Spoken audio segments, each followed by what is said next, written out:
Today in the US, it is economically competitive to put in solar in almost every single application. Usually it's the lowest cost form of energy. That's why you see many of the major corporations moving to large-scale solar. Yes, it greens their image, but more importantly, it's driving their bottom line.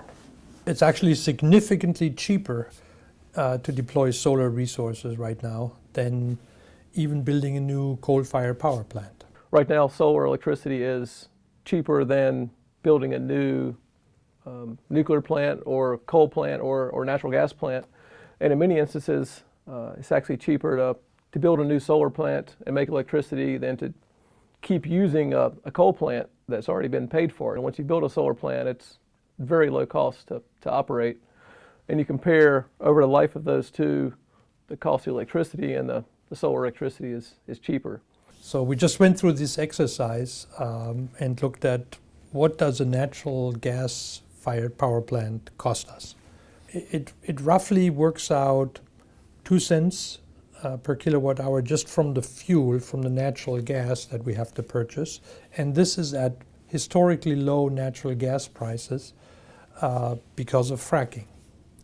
So 2 cents for gas, another 2 cents for the capital to build the whole thing. And that's maybe even a little low, maybe 3, so 2.5. And another 1.5 cents for maintenance. So we're talking 6 cents. Solar you can get for a little less than 5 cents. Now if I look at home, what do I pay per kilowatt hour of electricity? Right now it's 15 cents, 3 times more.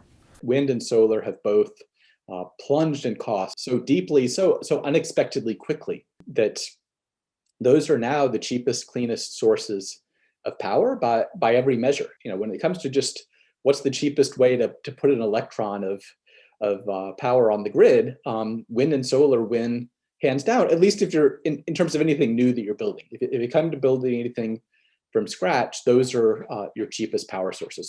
Solar actually produces the lowest cost power in part because the marginal cost is so tiny. Once you put the capital into the plant, your operating costs are basically nothing, and it's producing energy all the time the sun shines. Your marginal costs are really low, which is why it can crush any kind of other type of power plant where you have some sort of a continuous cost. Like if you're burning natural gas, you have to pay for that natural gas. The cost of that natural gas is variable. Right now it's pretty low. Hopefully it stays that way, but there's no guarantee. So over time, it will have a downward pressure on rates. Everything else is getting more expensive. Our solar energy will get cheaper and cheaper in comparison through the years.